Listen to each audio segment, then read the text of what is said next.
प्रभु यीशु मसीह की स्तुति हो। प्रभु यीशु मसीह के नए नियम द्वारा रक्षा के इस व्हाट्सएप ग्रुप में आज मुझसे एक बार और जुड़ने के लिए मैं आप सबका धन्यवाद करता हूँ। प्रभु ने पिछले दिनों में हम सबको बड़े बड़े कामों से हमें अपने जीवन में चलाया और आज एक और बार आपके पास आने का मौका मिला। इसके लिए मैं प्रभु का अति धन्यवाद देता हूँ। ऐसा एक अवसर मुझे प्रदान करने के लिए JCNTSD के इस व्हाट्सएप ग्रुप और यूट्यूब चैनल के सभी एडमिन भाइयों का भी मैं अति धन्यवाद करता हूँ। प्रभु आप सबको आशीष दे। आज का हमारा विषय जो हम चिंता के लिए हम चुने हैं वह है अच्छा मध्यस्थ, अच्छा बिचवई कौन है। इस दुनिया के सभी बिजनेस और पॉलिटिक्स और इन सब कामों में हम लोगों ने मध्यस्थों का काम देखा है। इस दुनिया के काम में कोई सीधापन या सच्चाई कम ही देखने को मिलती है। पर मध्यस्थ कैसा होता है?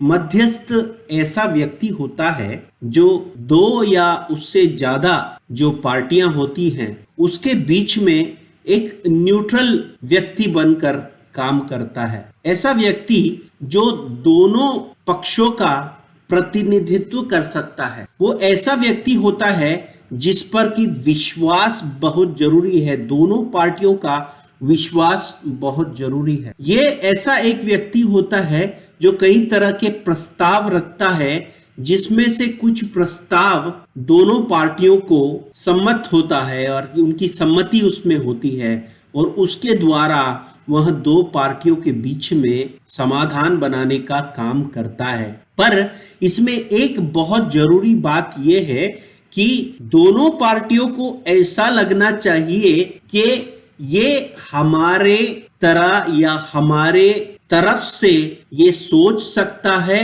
और काम कर सकता है। यह बहुत जरूरी है एक मध्यस्थ के लिए। ए पार्टी और बी पार्टी दोनों को ये लगना चाहिए, ए पार्टी को ये लगना चाहिए कि ये हमारे जैसा है और हमारी तरह सोचता है और हमारी तरफ से दूसरी पार्टी के साथ में निगोशिएट कर सकता है। ऐसे ही बी पार्टी को भी यही लगना चाहिए कि ये हमारी तरह सोच सकता है और हमारा प्रतिनिधित्व कर सकता है और हमारे दो पार्टियों के बीच में हमारे बेनिफिट के लिए अर्थात बी पार्टी के बेनिफिट के लिए काम कर सकता है। मध्यस्थ होना, उसमें विश्वास होना बहुत जरूरी है। दोनों पार्टियों को ऐसा लगना चाहिए कि ये व्यक्ति मेरे लिए विश्वास में खरा है, तभी वह एक अच्छा मध्यस्थ बन सकता है। एक तीमुथियुस की पुस्तक अध्याय 2 उसमें हम पढ़ते हैं कि क्योंकि परमेश्वर एक ही है और परमेश्वर और मनुष्यों के बीच में एक ही बिचवाई अर्थात मध्यस्थ है, अर्थात मसीह यीशु जो मनुष्य है। अब उसमें हम देखते हैं, हमें मालूम है परमेश्वर है आत्मा और मनुष्य होता है जो शरीर जो हम देख सकते हैं। परमेश्वर होता है आत्मा जिसको हम नहीं देख सकते हैं। अब इन दो पार्टियों के बीच में अर्थात परमेश्वर और मनुष्य के बीच में एक मध्यस्थ बना कौन? जो मनुष्य मसीह यीशु है। ऐसा हमें क्लियरली उधर देखने को मिलता है। दो पार्टियां इसमें कौन कौन है? एक है परमेश्वर और दूसरी पार्टी है मनुष्य। और कौन है उसमें मध्यस्थ जो कि जिसने दो पार्टियों के बीच में निगोशिएशन अर्थात वार्तालाप का काम किया है? वह है मनुष्य मसीह यीशु। यह बात हमको बहुत ध्यान से जाननी है। कौन है मध्यस्थ वहां पर? मनुष्य मसीह यीशु है जो कि मध्यस्थ है। उसने किसके बीच में, दो पार्टियों के बीच में मध्यस्थता की है? एक पार्टी है परमेश्वर और दूसरी पार्टी है मनुष्य। गिनती की पुस्तक अध्याय 23 उसमें 19 वाक्य में हम पढ़ते हैं, ईश्वर मनुष्य नहीं कि झूठ बोले और ना वह आदमी है कि अपनी इच्छा बदले।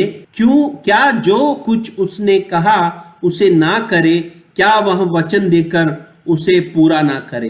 तो इसमें हमें एक बात मन में बिठा लेनी है, जब भी परमेश्वर या ईश्वर की बात करते हैं उसको मनुष्य के साथ में जोड़ना हम बहुत बड़ी गलती करते हैं। और उसी से बहुत सारे आज के जो शिक्षाएं जो निकली हैं, कई तरह की शिक्षाएं बाइबल से निकली हैं, उसमें जो मनुष्य और ईश्वर के बीच में हम जो दो पार्टियां हैं करके समझना, क्लियरली दो अलग अलग पार्टियां हैं यहां समझना हमें बहुत जरूरी है। परमेश्वर ने अपने ही स्वरूप में मनुष्य को बनाया, लेकिन फिर भी यह कहा गया कि ईश्वर मनुष्य नहीं है, वह आदमी नहीं है। इसलिए हम जब परमेश्वर जब प्रकटता को करता है वो मनुष्य के रूप में करता है, इसको हम लोग मनुष्य के साथ में घोल मिला देते हैं।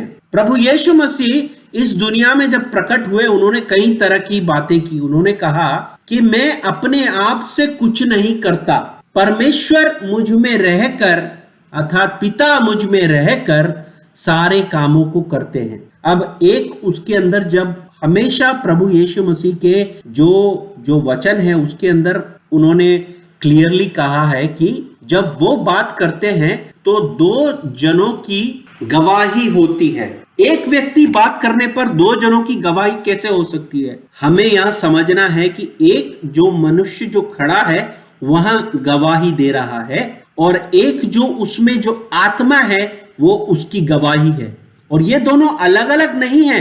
उसकी गवाही एक ही है लेकिन मनुष्य अलग और आत्मा अर्थात परमेश्वर अलग है। गवाही एक ही है लेकिन दो गवाही हैं, एक मनुष्य की गवाही और एक आत्मा की गवाही। इसको समझना बहुत जरूरी है। तो जो मनुष्य के बारे में वो गवाही देते हैं कि मैं अपने आप से कुछ नहीं कर सकता, और मनुष्य परमेश्वर नहीं है या ईश्वर मनुष्य नहीं है, हमें यहां समझना बहुत जरूरी है। तो उसमें परमेश्वर कौन है? परमेश्वर उसमें जो आत्मा है वह है परमेश्वर। उसमें यहोवा परमेश्वर का वास है। यहां हम यशायाह की पुस्तक में देखते हैं 11वें अध्याय में पहले वचन से जब हम पढ़ते हैं तो हमें देखते हैं कि उसमें यहोवा परमेश्वर के आत्मा का वास था। तो उसकी जो आत्मा है वह परमेश्वर की ही आत्मा थी, और वह जो साधारण जो लोगों को दी हुई आत्मा से बहुत अधिक शक्तिशाली आत्मा है, वहां पर जो मनुष्य प्रभु यीशु मसीह को मनुष्य को जो मिला, मनुष्य यीशु मसीह को जो मिला वो प्रभु नहीं है, प्रभु तो उसकी आत्मा है। जो मनुष्य यीशु मसीह में जो आत्मा मिली वहां बहुत शक्तिशाली आत्मा है। वहां हम यशायाह की पुस्तक में 11वें अध्याय में हम देखते हैं, और गिनती की पुस्तक में 23वें अध्याय में हमने देखा कि मनुष्य परमेश्वर मनुष्य नहीं है, परमेश्वर आदमी नहीं है। यहां हमें बहुत ध्यान से सुनकर हमें हमारे दिल में बांध लेना है। कई तरह के जो शिक्षाएं हैं इस बारे में है कि पुत्र परमेश्वर। अब वो पुत्र परमेश्वर कैसे हुआ? अगर पुत्र जो है कि पुत्र जब इस दुनिया में था तब वो मनुष्य था, तो वह परमेश्वर उस समय नहीं था। पुत्र कौन? उसका मनुष्य का भाग, उसको परमेश्वर से जोड़ना बहुत गलत है। लेकिन वही पुत्र महिमावान हुआ। जब वो महिमावान हुआ तो क्या उसका शरीर मनुष्य का शरीर था? नहीं, वह शरीर तो मर चुका था।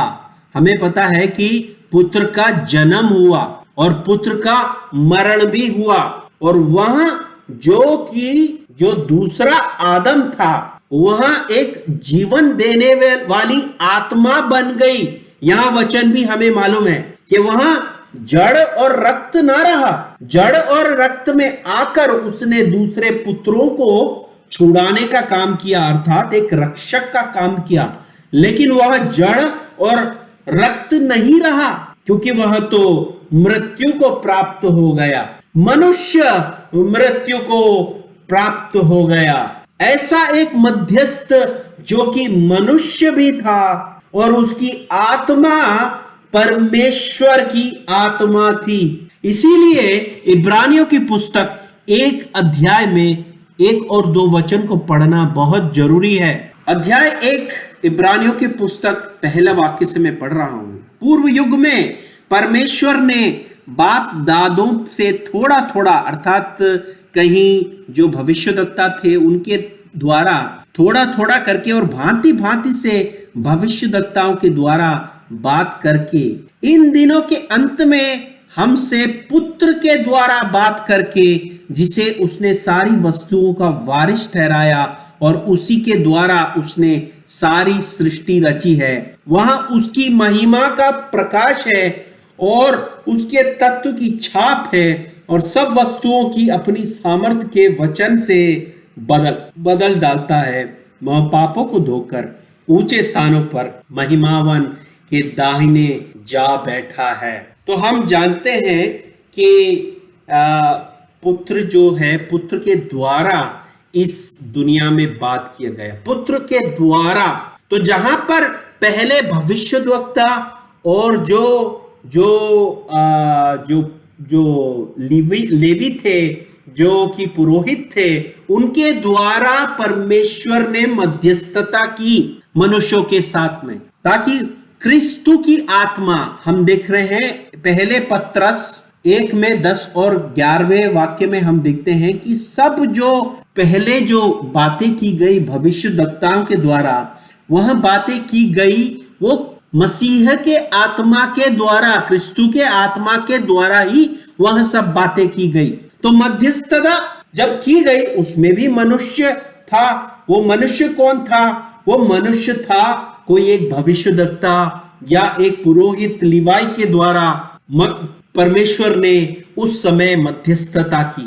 उसमें भी मनुष्य एक मध्यस्थ बनकर था। पुराने नियम में भी जो पुरोहित था वह एक मध्यस्थ था, क्योंकि कोई भी परमेश्वर से बात नहीं कर सकता था। इस पुरोहित के द्वारा, इस भविष्यद्वक्ता के द्वारा जो परमेश्वर जो बोलता था वहां उसे सुनाई पड़ता था। तो वह जो भविष्यद्वक्ता था या जो पुरोहित था वह एक मध्यस्थ बनकर काम करता था। जैसे कि मोसेस ने भी जो काम किया, वह भी उसने पहले जो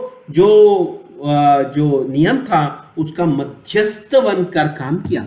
लेकिन इन अंतिम दिनों में परमेश्वर ने अपने ही पुत्र, जो कि उसकी आत्मा के द्वारा जना, जिसके अंदर के वह परमेश्वर का पुत्र इसलिए कहलाता है क्योंकि वो परमेश्वर की आत्मा के द्वारा उसका जन्म हुआ। यही हमें यूहन्ना की पुस्तक में पहले अध्याय में 12वें वाक्य से लेके 14वें वाक्य में हमें दिखता है कि कौन होता है परमेश्वर का पुत्र, जिसमें कि एक कोई आदमी या किसी औरत का कोई भी भाग नहीं होता, न शरीर से न मन से। उसमें केवल वो परमेश्वर द्वारा पैदा जो होता है वह परमेश्वर के पुत्र कहलाते हैं। और परमेश्वर का जो इकलौता पुत्र है वह स्त्री का जना हुआ कहलाता है। वह स्त्री से जना हुआ है, लेकिन वह परमेश्वर की आत्मा द्वारा स्त्री के गर्भ से ही जना गया।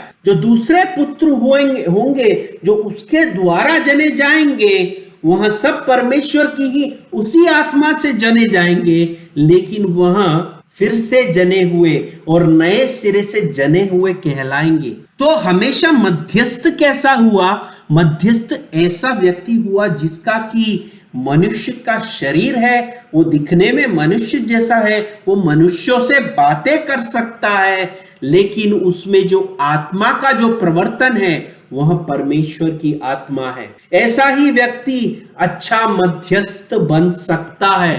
रोमियो की पुस्तक 3 अध्याय 10 से लेकर वाक्य, जैसा लिखा है कि कोई धर्मी नहीं, एक भी नहीं, कोई समझदार नहीं, कोई परमेश्वर का खोजने वाला नहीं, सब भटक गए हैं, सब के सब निकम्मे बन गए हैं, कोई भलाई करने वाला नहीं, एक भी नहीं।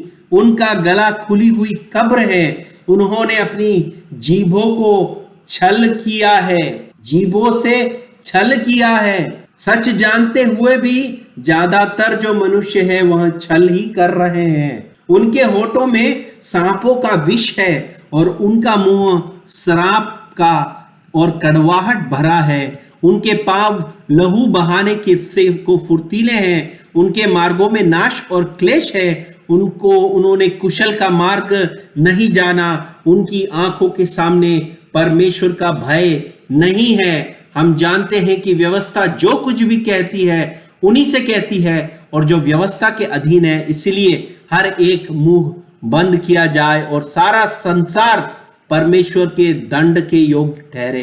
तो जो प्रभु यीशु मसीह से जब पहले जितने भी भविष्यवक्ता आए और जो भी आया मनुष्य, वो मनुष्य और परमेश्वर के बीच में मध्यस्थ बनकर तो आया, लेकिन उसने पूरी तरह परमेश्वर के लिए जो योग्यता चाहिए वह है कि पूर्ण रूप से जो धर्मी होना, होली होना यहां न कर पाया। और ऐसा कौन है जो कि केवल एक ही जो है धर्मी ठहराया गया, वह है मनुष्य यीशु मसीह, जो कि बिना पाप के परमेश्वर की आत्मा द्वारा जना गया, जो कि मनुष्य के रूप में तो उसने कहा मुझे कोई भी अधिकार नहीं है, मैं कोई चीजें मैं अपनी तरफ से देखकर नहीं करता, मुझे कोई शक्ति नहीं है, यह सब उसके मनुष्य की बातें हैं। और लेकिन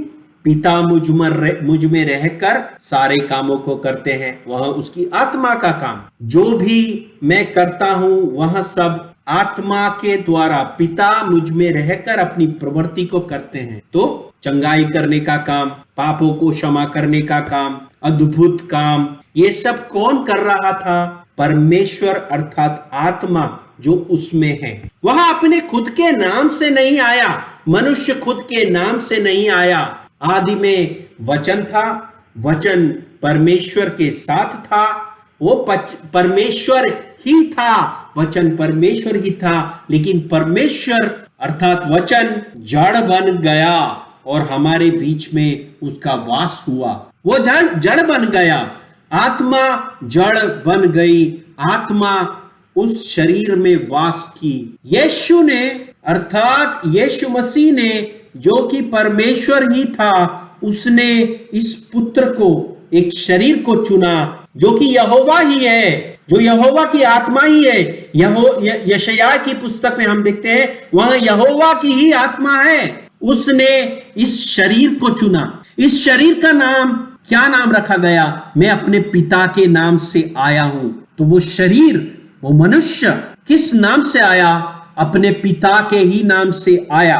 उस आत्मा ने उस शरीर को इस दुनिया में आने के लिए, पुत्र बनकर इस दुनिया में आने के लिए चुना। और वहां स्त्री के गर्भ से आया हुआ जो शैतान के सर का नाश करने वाला बन गया। उसने मनुष्य और परमेश्वर दो पार्टियों के बीच में मध्यस्थ बनने का काम किया, क्योंकि वो आत्मा से तो परमेश्वर था और शरीर से वह धर्मी मनुष्य था। धर्मी होना बहुत जरूरी है परमेश्वर के बीच में मध्यस्थ बनने के लिए, क्योंकि जो भी धर्मी नहीं होगा वो परमेश्वर का पूर्ण मध्यस्थ नहीं बन सकता। वह मनुष्य और परमेश्वर के बीच में शांति बनाने का काम नहीं कर सकता। धर्मी होना बहुत जरूरी है। और यीशु मसीह एक मनुष्य को छोड़कर इस दुनिया में कोई भी धर्मी मनुष्य ना हुआ है ना होगा। उसने ना तो पाप के द्वारा जन्म लिया, ना उसने कोई भी पाप किया, उसमें कोई भी पाप नहीं पाया गया।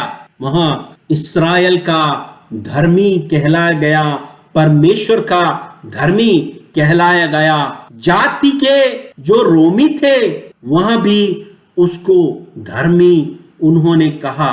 कि इसमें तो कोई पाप है ही नहीं, इसने तो कोई गलती की ही नहीं है, किसकी सजा हम इसको दें। तो ऐसा जिसने कि कोई पाप नहीं किया, जो हमेशा धर्मी था, जिसमें परमेश्वर की आत्मा थी, तो वो परमेश्वर का भी प्रतिनिधि बन गया। वो मनुष्य था तो वो मनुष्य का भी प्रतिनिधि बन गया, जो मनुष्य बनकर जो मनुष्य का मध्यस्थ बन गया। आत्मा के रूप में वह परमेश्वर, मनुष्य के रूप में वह मनुष्य, इन दोनों कामों में वह धर्मी, मनुष्य के रूप में भी वह धर्मी, आत्मा के रूप में भी वह धर्मी, दोनों को वह प्रतिनिधित्व कर सकता था। इसीलिए दोनों के बीच का वह सही मध्यस्थ बन गया।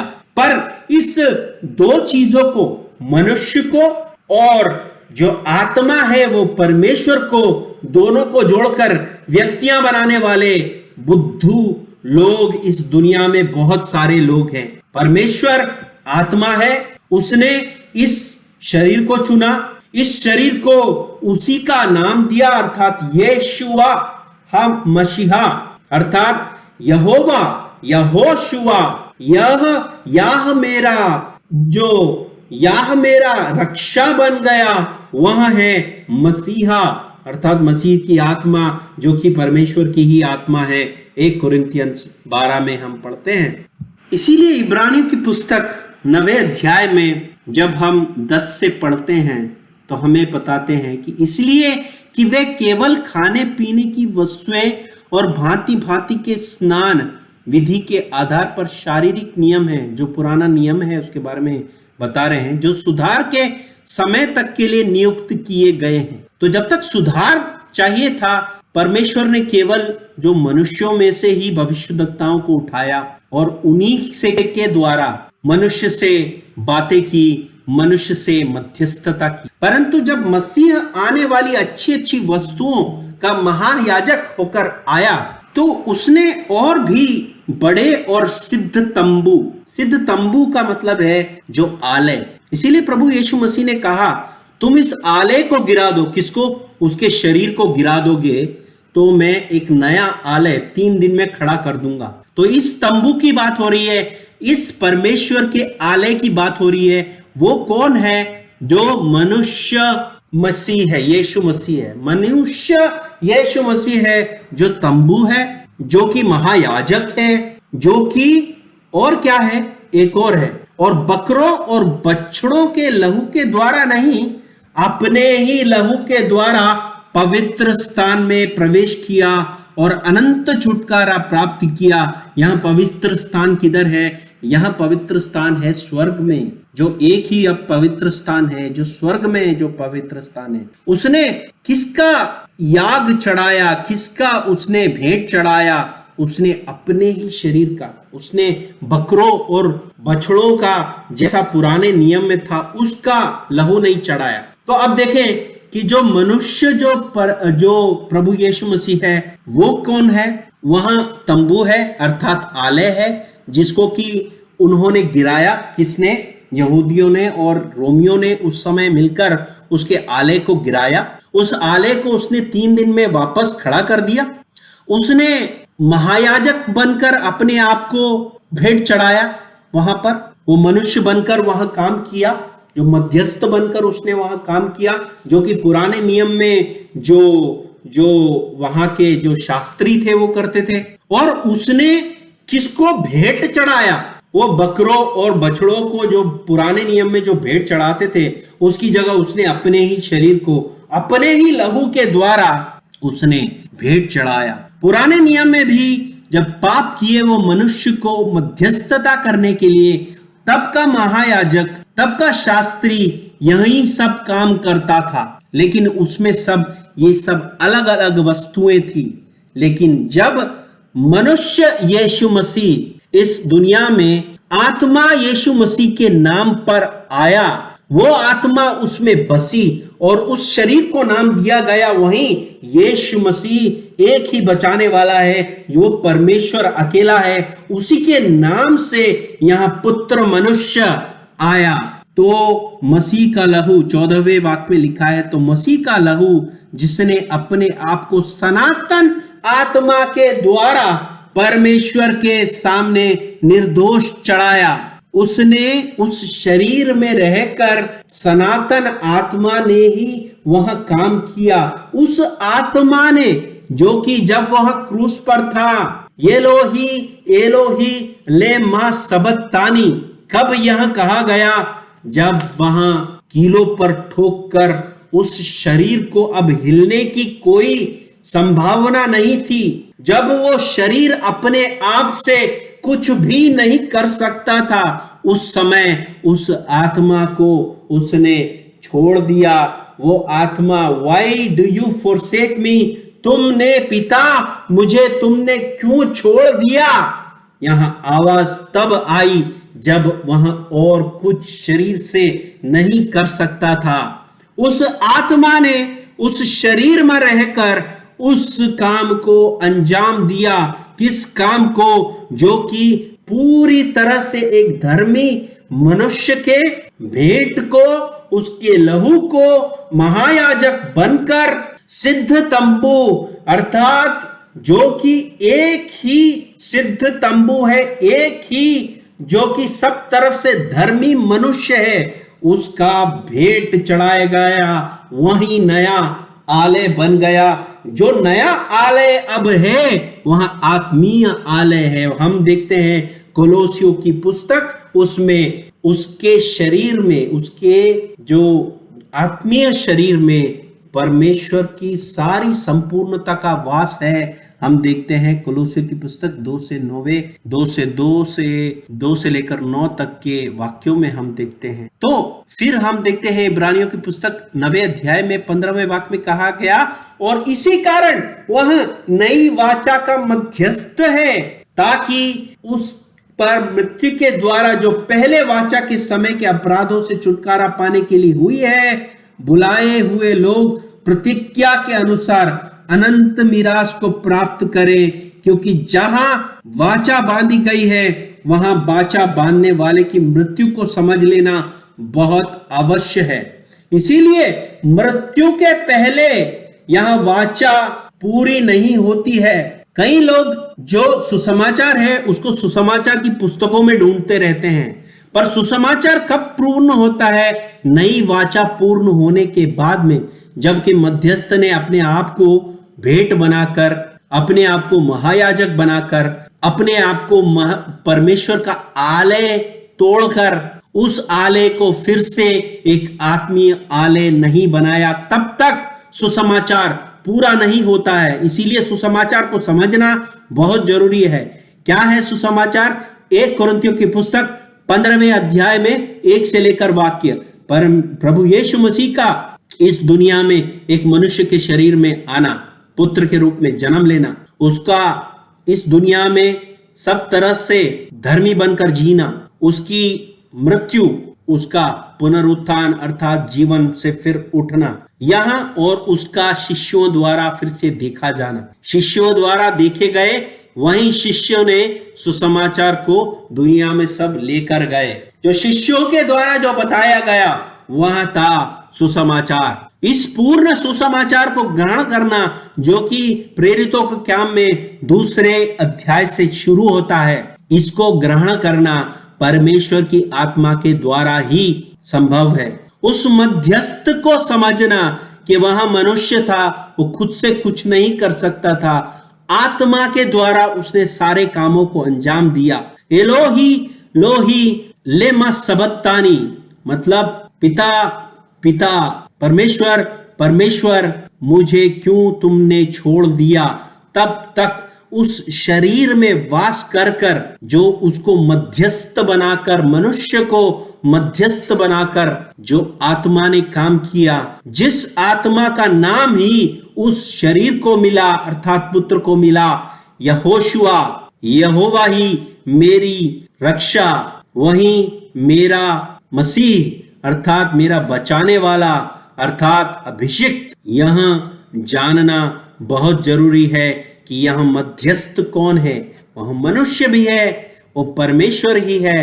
शरीर से वो मनुष्य था आत्मा से, वो वही एक ही परमेश्वर है, एक ही परमेश्वर है, उसका नाम यीशु मसीह है। उसके नाम के अलावा कोई नाम नहीं है आज रक्षा के लिए है। वहां प्रेरितों के काम में 4:12 मध्यस्थ वहां मनुष्य बनकर इस दुनिया में आया, पर एक ही परमेश्वर है यह जानना बहुत जरूरी है। और एक ही मनुष्य है जो कि पूर्ण रूप से मध्यस्थ है, क्योंकि वहां शरीर में अर्थात आलय में अर्थात तंबू में वहां मनुष्य था, लेकिन जो तंबू के अंदर, जो आलय के अंदर जो आत्मा थी, वहां परमेश्वर की आत्मा थी। वहां परमेश्वर भी था, मनुष्य भी था, इसलिए वहां मध्यस्थ बना।